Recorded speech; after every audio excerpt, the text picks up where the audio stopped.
Bismillahirrahmanirrahim. Di luar.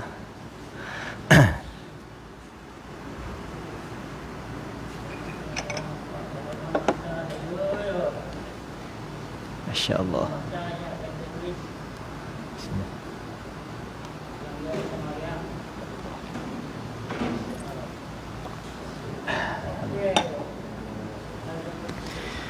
Assalamualaikum warahmatullahi wabarakatuh.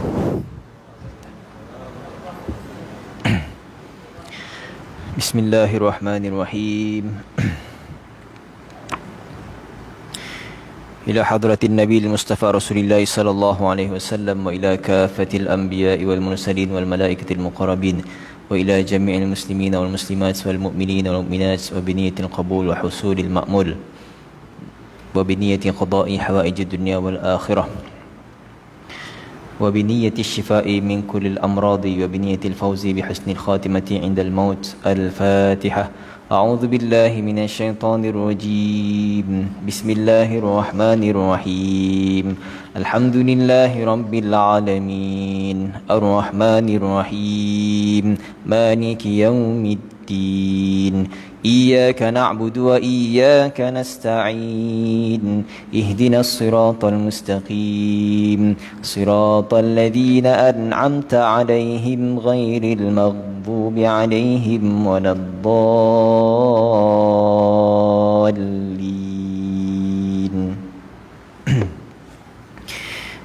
Surah Al-Kahfi. Bismillahirrahmanirrahim.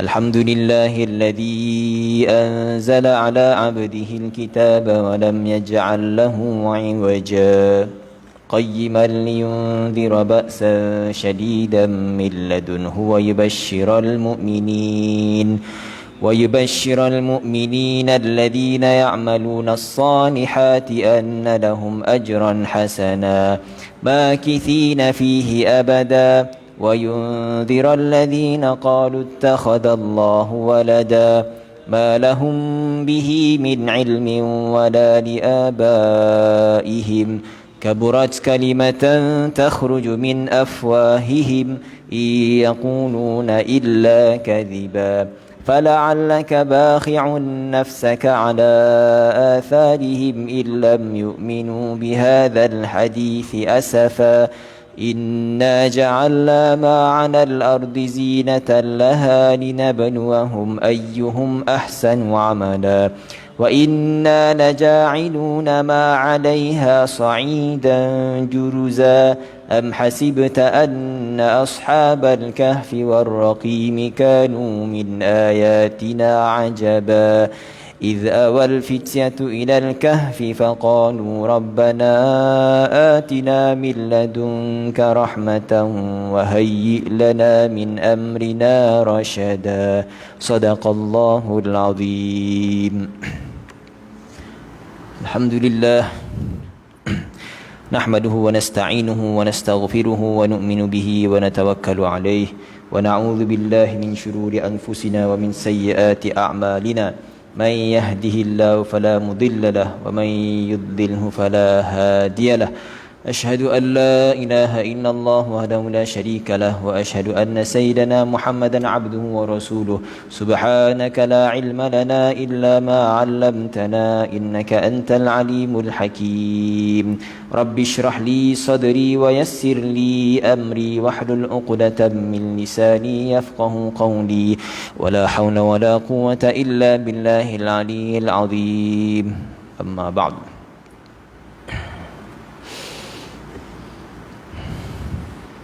يا معشر المسلمين اتقوا الله أوصيكم وإياي بتقوى الله.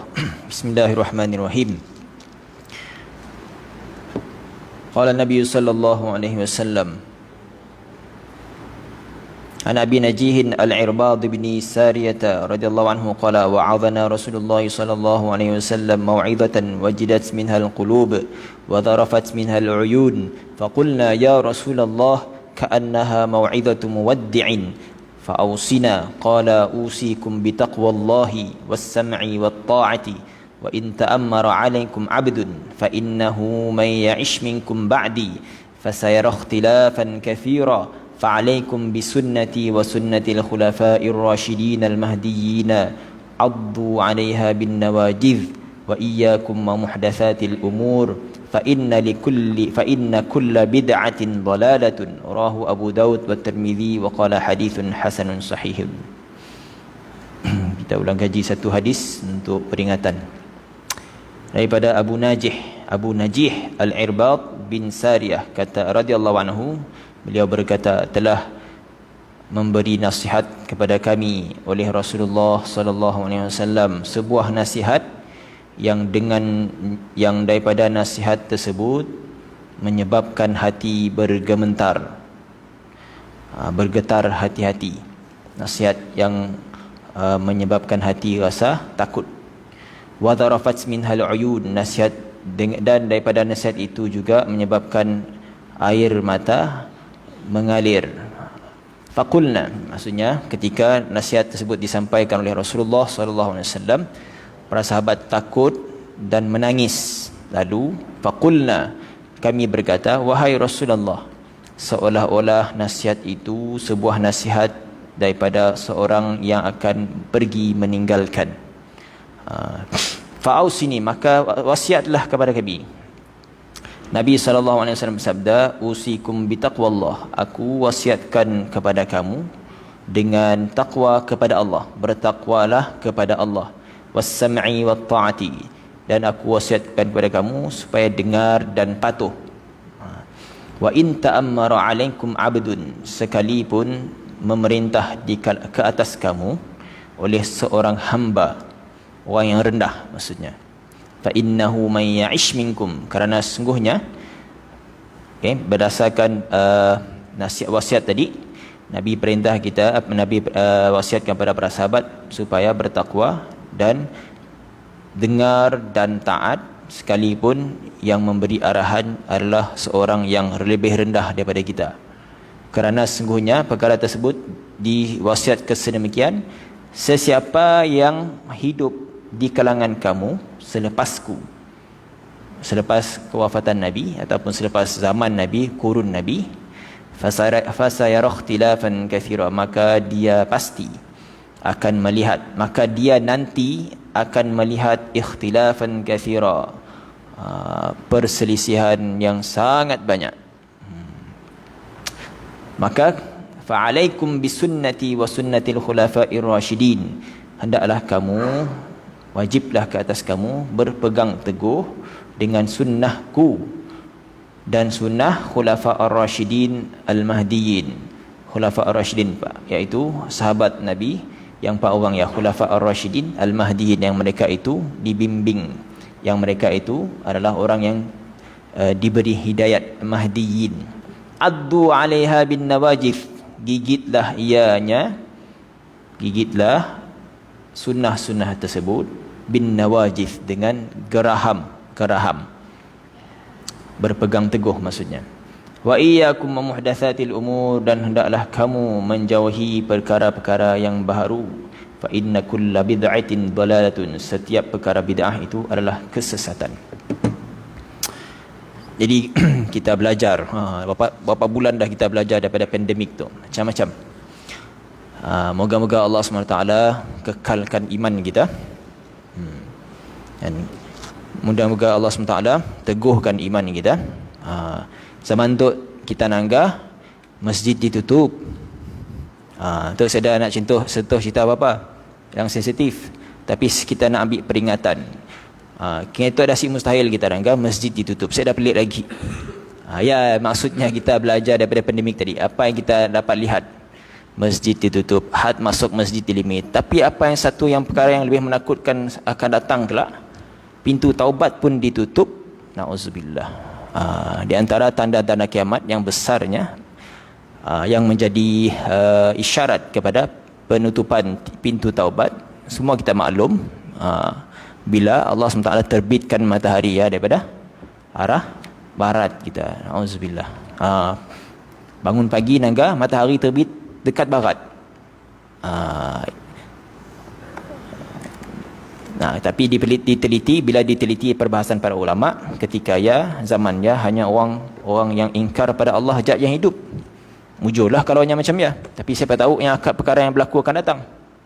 Kita takut saja. Kan pintu masjid lagi ditutup, pintu taubat lagi kita takut. Kalau ditutup kita si tempat nak bertaubat maksudnya. Bukan nak madah SOP saya dah cerita SOP mana tu. Kita nak nangga, kita nak ngambil iktibar kan. Sebelum berlakunya peristiwa macam tu pun ada juga orang bangkit kan, si ramai orang datang ke masjid, tapi kena itu dalam keadaan macam tu kita dipaksa sedikit datang ke masjid, si dibenarkan ramai. Kita berada, kita mengalami suasana dan kita dipaksa dalam suasana jadi kita belajar sesuatu, kita ambil iktibar. Banyak iktibar kita boleh ambil.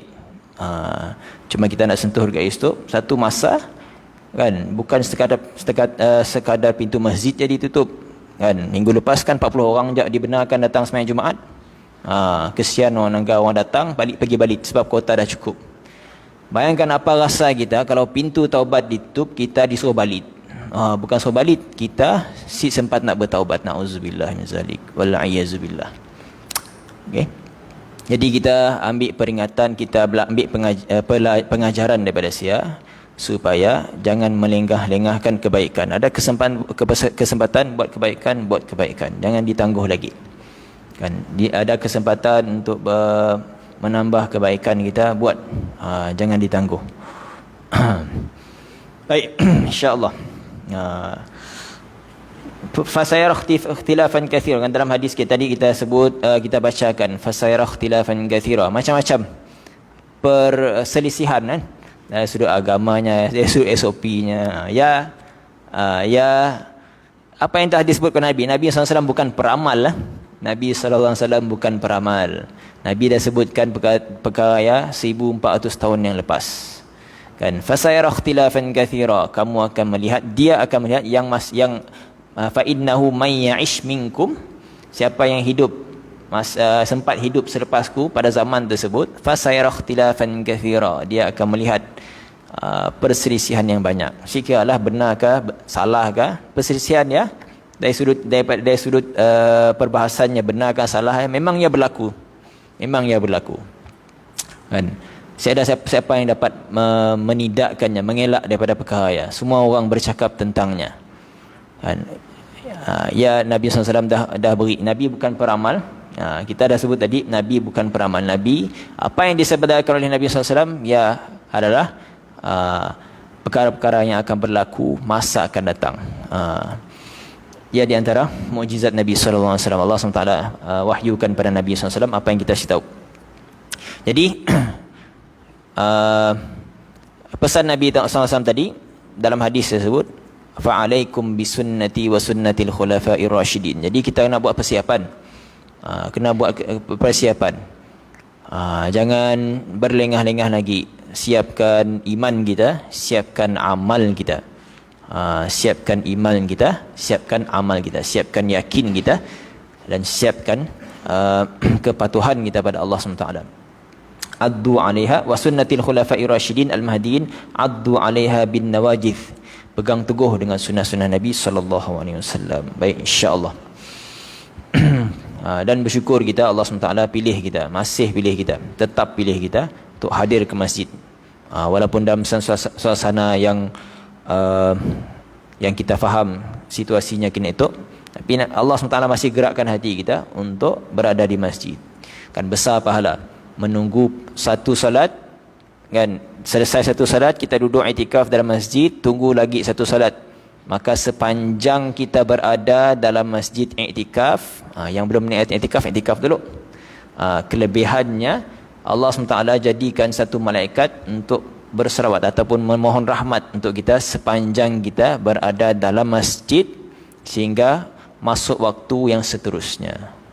Kelebihan iktikaf dalam masjid, menunggu waktu salat yang seterusnya.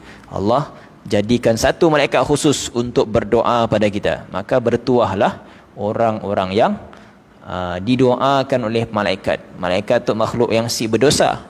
ya diciptakan untuk taat semata-mata. Nafsu pun si ada. Nak terfikir pasal dosa pun si ada. Maka doanya makbul. Kita sedang mendapat doa-doa daripada malaikat. Sehinggalah selesai waktu solat isyak kelak. Kalau nak itikaf lagi sampai subuh esok, sama aja ganjarannya. Dengan izin. Zaman tu kena dengan izin, insya-Allah. Bismillahirrahmanirrahim. Baik, kita sambung. Jadi minggu tu minggu keempat. Minggu keempat kan minggu kelima. Minggu keempat. Jadi dalam jadual kita, seperti yang dibincangkan, kita buat minggu yang terakhir daripada setiap bulan, kita akan baca jilid yang kedua. Supaya banyak bab-bab dalam fiqh tu kita boleh baca, kita boleh belajar. InsyaAllah. Sambung kita dalam bab zakat. Dan kita dalam bab zakat, kitabuz zakat, babuz zakat. Yang pertama daripada bab zakat, syarat-syarat wajib zakat. Maksudnya perkara-perkara yang kalau ada pada seseorang, makanya wajib melaksanakan ataupun menunaikan zakat, iaitu orang yang merdeka, Islam, dan bukan janin, yang manusia sempurna akal, dah jadi manusia yang sempurna, ya wajib zakat ke atasnya. Sebab apa disebut macam kan, bayi yang lahir dah ada duit kan, dapat baby, hari tu kita dapat baby, ramai orang datang beri hadiah untuk si anak jadinya pun dah ada harta. Sebab syarat wajib zakat tadi nya bukan janin. Kalau nya janinnya si wajib zakat.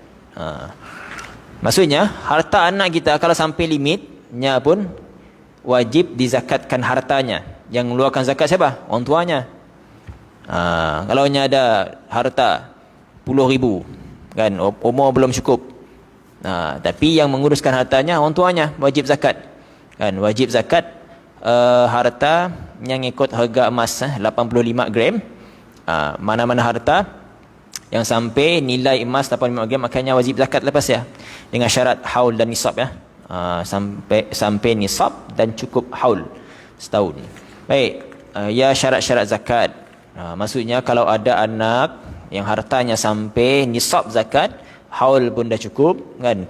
Maksudnya kita si belanja harta anak tu sampai setahun 2 tahun, bahkan kita simpan sampai umurnya 18 tahun baru kita nak keluarkan untuknya. Maksudnya kalau umurnya berapa tahun cukup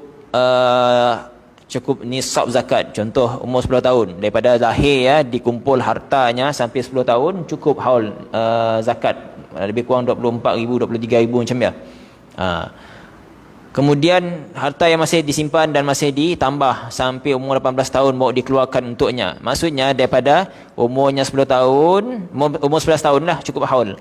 11 tahun sampai umurnya 18 tahun, dalam tempoh 18 tahun setiap tahun orang tuanya wajib keluarkan zakat untuk harta anaknya tadi. Ikut kadarnya dah. Kadar yang dikeluarkan 2.5% daripada kadar hartanya yang ada.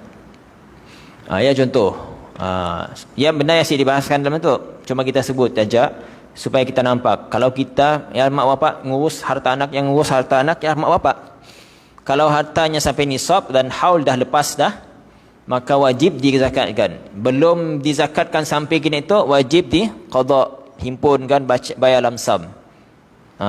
Tanggungjawab kita, tanggungjawab dan hak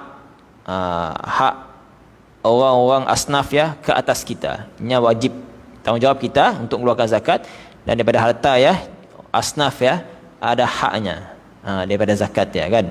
Innamas sadaqatu lil fuqara'i wal masakin ila akhir ayat.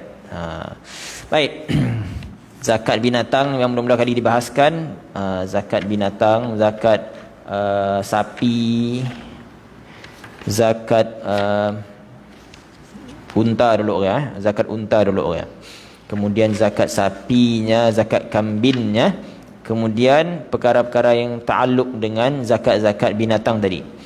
Fasal yang kita akan sambung pada malam tu adalah faslun wa syurutu wujubiz zakatil masyiyah.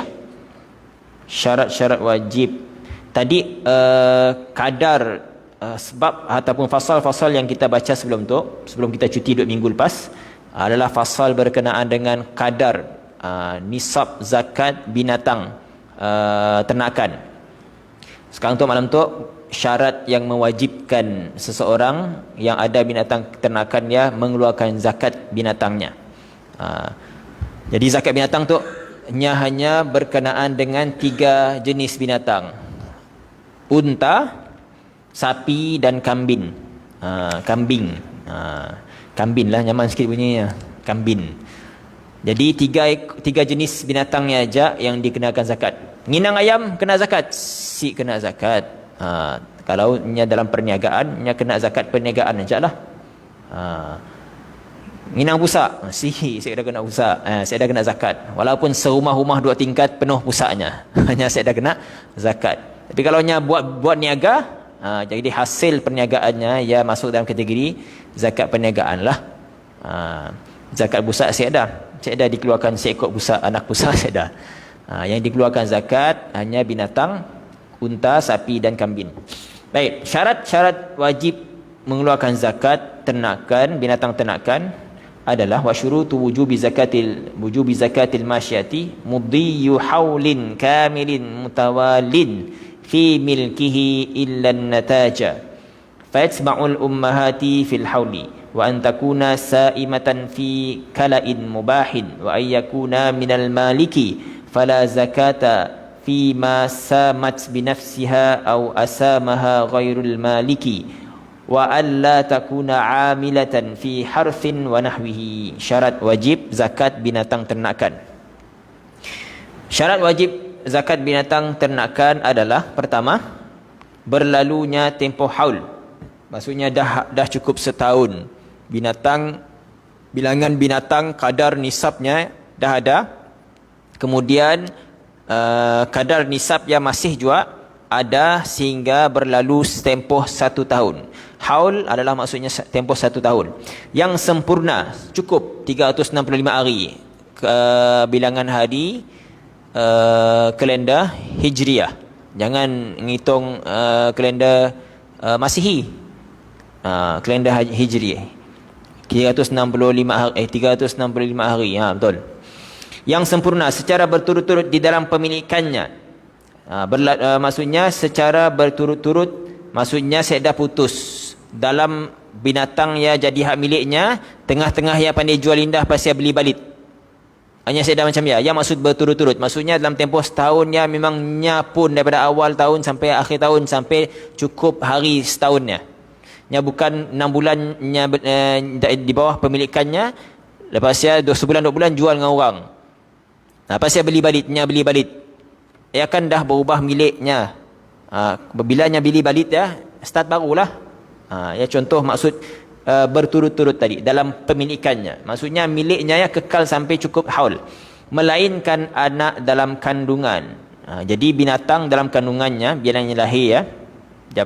Maka ia mengikut ibunya dalam haul. Maka binatang yang maksudnya binatang yang baru dalam kandungannya, haulnya yang ikut haul induknya. Induknya memang dalam pemilikannya setahun, maka haul untuk anak kandungan tadi adalah mengikut induknya. Dia maksudnya.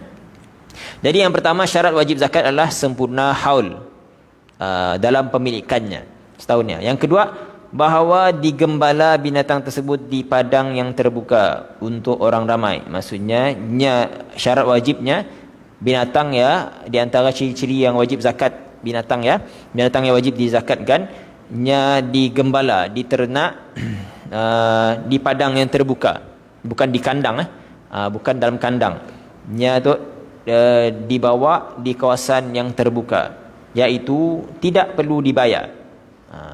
Yang ketiga, syarat yang ketiga, bahawa gembalaan itu adalah oleh tuan punya. Tidak wajib zakat pada binatang yang menggembala sendirinya ataupun yang digembalakan oleh orang lain. Tuannya sendiri yang bawa pergi gembala, yang urus semua daripada awal, bawa pergi makan ya, adalah tuannya sendiri, bukannya upah orang lain ataupun bukan binatang ya pergi sendiri, dilepasnya macam ni aja. Jadi gembalaan itu adalah oleh tuan punya, tidak wajib zakat. Jadi kalau ya maksudnya bukan daripada tuannya sendiri, maka tidak wajib zakat. Tidak wajib zakat pada binatang yang menggembala sendiri. Nya perginya saya dah diam, nya tempat diamnya saya dah, nya jenis lepas macam ni aja. Atau yang digembalakan oleh orang lain ataupun diupah pada orang lain. Yang keempat, syaratnya bahawa binatang tersebut tidak digunakan bekerja di ladang dan seumpamanya, kan, membajak ke sapi, kan, kerbau. Jadi kalau digunakan untuk bekerja, kan, kereta lembu contoh, kereta sapi, ya.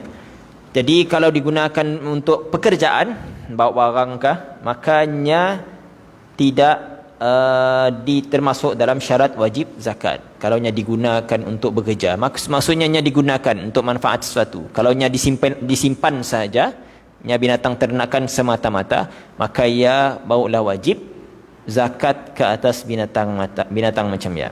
Jadi ya empat syarat wajib zakat binatang ternakan. Cukup haul, digembala di tempat yang terbuka, dan gembalaan yang bawanya meragut rumput, ya, tuannya sendiri.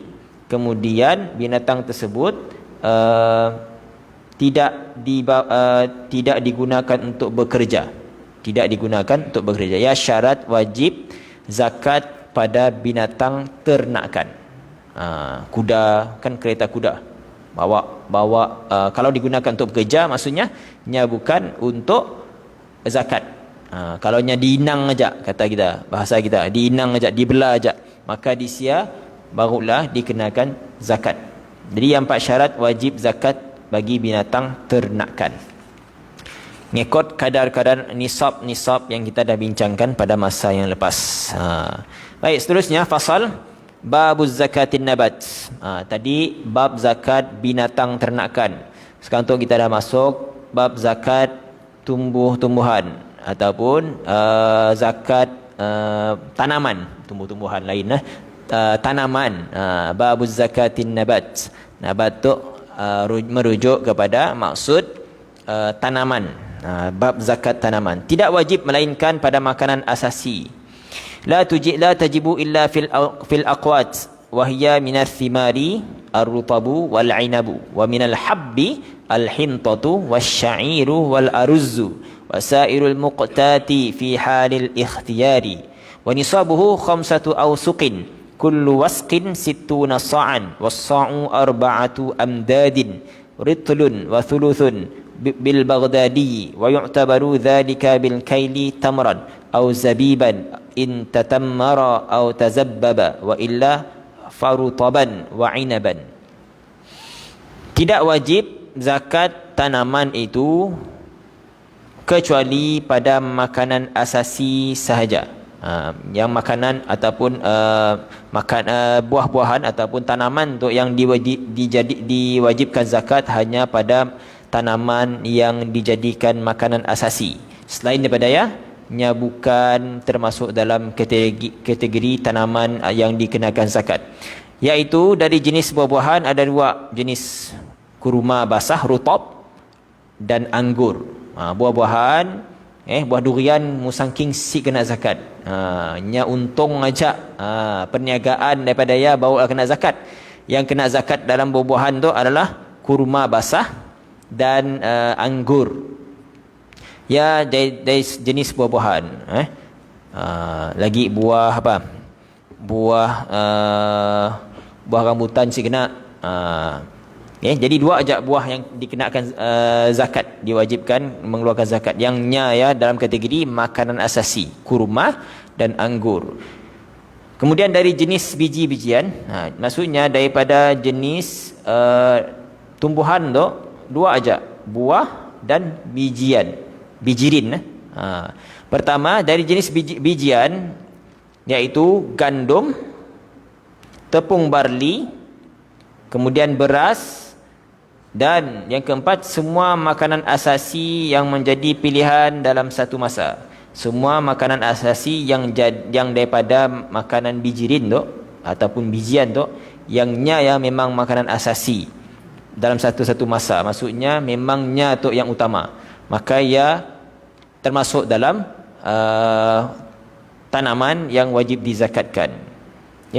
Maksud menjadi pilihan dalam satu masa iaitu bukan makanan ketika daruratnya, memang kebanyakan masa sepanjang tahun nak ialah dimakan orang. Macam kita makan beras, padi, beras makanya wajib dizakatkan. Wajib dizakatkan. Kita berhenti azan isyak kan, azan isyak jap. Baik. Jadi nisab untuk semua buah-buahan yang disebutkan tadi dan bijian yang disebutkan tadi adalah 5 ausuk. 5 ausuk. Dia nama sukatan untuk timbangan untuk buah-buahan dan bijirin tadi. Lebih kurang 5 ausuk ya sama dengan 825 kilogram. 5 ausuk. Jadi kalau 825 gram bagi dengan 5 ialah nilai satu wasak yang disebut satu wasak, jamaknya ausuk. Jadi 5 ausuk sama dengan 825 kilogram. 885 kilogram. 1 tan sama dengan apa? 1000 kilogram 1 tan. Betul tak? Maksudnya sampai 1 tan pun maksudnya 825 kilogram dah sampai nisab kadar yang mewajibkan zakat. Kan betul lah, 1000 kilogram sama dengan 1 tan. Betul. Jadi maksudnya sampai 1 tan pun memang dah wajib zakat. Yang pentingnya sampai ukuran 825 kilogram. Setiap wasak adalah 60 gantang. Setiap gantang pula adalah 4 cupak. Untuk bila didetailkan lagi, pecah-pecahkan lagi untuk para ulama kita. Macam yang sekali sedianya ngitung 5 ausuk dalam setiap wasak ada 60 gantang. Banyak kerja nak isi 60 gantang dengan bijirin-bijirinnya. Untuk usaha para ulama kita dulu. Nak dapatkan nota ataupun sukatan-sukatan tu. Setiap gantang pula dalamnya terdapat 4 cupak. Nak cukup 1 gantang 4 cupak lagi baru cukup 4 cupak dalamnya dalam 1 gantang. Dan setiap cupak adalah 1 ritil. Istilah Baghdad satu dalam bahasa kita itu liter. Bahasanya Baghdad ritil. Wallahu alamnya asal usul daripada siakan isi kena kaji bahasa juga dulu, tapi sebutannya si jauh ritil. Cuma di sini itu dalam bahasa Inggeris digunakan liter. Jadi ritil dan satu cupak sama dengan 1 ritil dan 1/3. 1 ritil dan 1/3 lebih sikit. 1 cupak sama dengan 1 ritil 1/3. 1/3 ritil merujuk pada kiraan Baghdad, sukatan di Baghdad. Ritil nya adalah 1 cupak. 1 cupak adalah 1 dan 1/3 ritil Baghdad. Baik, pecahan ukuran kiraan wasak ataupun ausuk tadi. Tapi kita dah sebut dalam kilogramnya sama dengan 825 kilogram. Bila tanaman-tanaman tadi yang disebutkan anggur kah, kurma kah, beras kah, gandum kah, sampai ukuran maka wajib zakat. Kita situ jarang nanangga orang ada ladang ada sawah padi kan. Pergi Selangor sini lagi, negeri-negeri yang padi tu, jelapang padi Kedah. Sidak memang setiap tahun keluar zakat.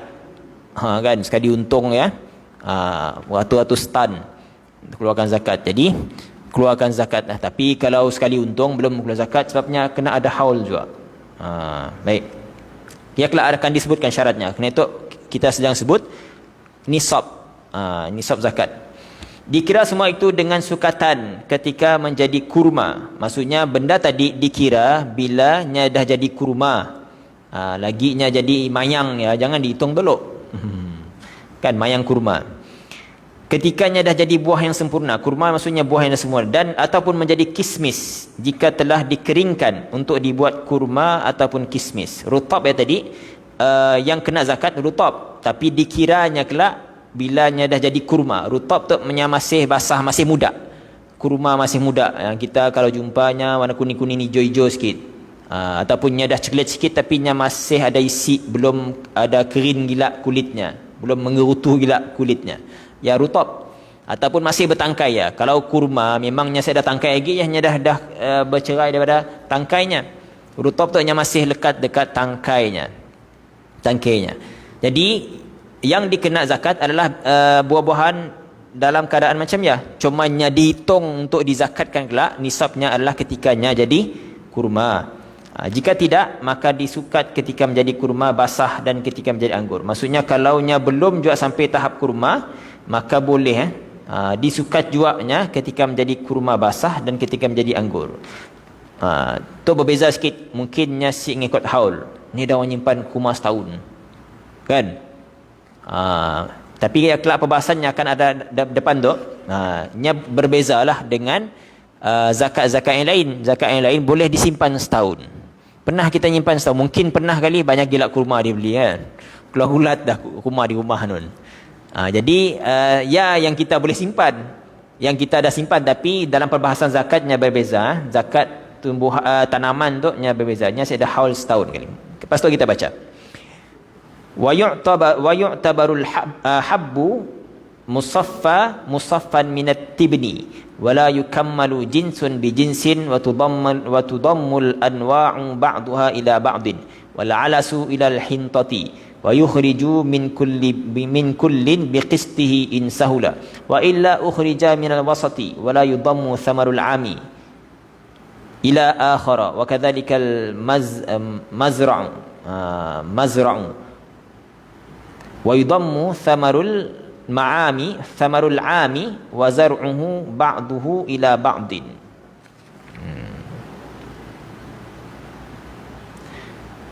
Baik. Jadi nya sedah haul. Dalam zakat tanaman tu nya sedah haul. Macam kita sebut tadilah, sedah kita akan nyimpannya sampai setahun. Buruk jadinya, makan bubuk. Kalau beras saya disimpan lama gila, kan? Padi ya disimpan lama gila. Tepung gandum simpan lama gila setahun, masih bagus. Tepung gandum yang belum diproses tu, yang asalnya, yang bawa di kupak daripada kulitnya. Baik, diambil kira sukatan bijian tadi buah-buahan, diambil kira sukatan bijian yang telah dibersihkan kulitnya. Maksudnya dah dipisahkan daripada kulitnya baru ditimbang. Jangan ditimbang sekali dengan kulit. Ya cara nak ngitung kadar nisab zakat bagi bijirin. Dibuang dulu kulitnya, barulah disukat, diukur, dinilaikan timbangannya. Tidak dicukupkan satu jenis dengan jenis lain. Maksudnya kalau belum cukup kadar, nyasi boleh ditambah dengan jenis yang lain. Gandum kan ada banyak jenis. Kan ada yang kasar dan yang dah halus dah. Kan nyasi boleh dicampur dengan bahagian lain. Nyasi dicukupkan satu jenis dengan jenis lain. Nyasi boleh dicampur dengan yang lain maksudnya. Namun digabungkan pelbagai grade sebahagiannya dengan yang lain. Jenis si boleh, tapi kalau satu tu grade-nya kan ada grade A, B, C, ya boleh sama jenis. Yang jenis lain si boleh dicampur. Maka digabungkan al-alas, iaitu makanan asasi penduduk Sana'a ke dalam gandum. Itu nama istilah al-alas ilal hintah.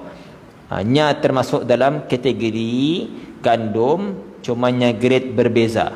Ada yang kualiti tinggi, ada yang kualiti sederhana, ada yang rendah. Tapi dalam jenis yang sama, grade yang berbeza, ia boleh dicampurkan untuk cukupkan nisab. Ya istilah al-alas, ya makanan asasi penduduk Sana'a. Sana'a tu dekat Yaman. Yaman.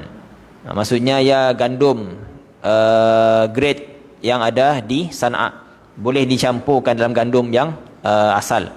Dikeluarkan setiap grade itu dengan bahagiannya jika mudah. Maksudnya kalau bagus lagi, kalau dapat mampu buat setiap grade ya, jangan dicampur dan keluarkan zakat setiap grade ya sendiri.